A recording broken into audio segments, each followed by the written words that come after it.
అమ్మమ్మ ఎంత ఇది? How much? 9 ringgit for one. 9 ringgits. Yeah. 9 ringgits అంటే 200 rupees. 180. One.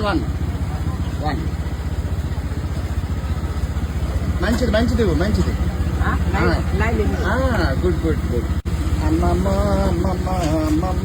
India, Mali. India. Very nice, sir. This very nice అంట. అమ్మమ్మ.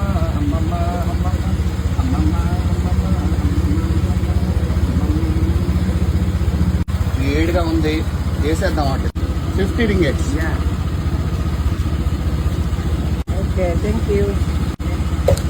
Thank you. ఎలా ఉందంటే జావలా ఉంది, సేమ్ జావలాగే ఉంది. 220 రూపాయలు అంట. ఏం లేదు అందులో. మీరు వచ్చేటప్పుడు ప్రతిదీ చూసుకొని తీసుకోండి.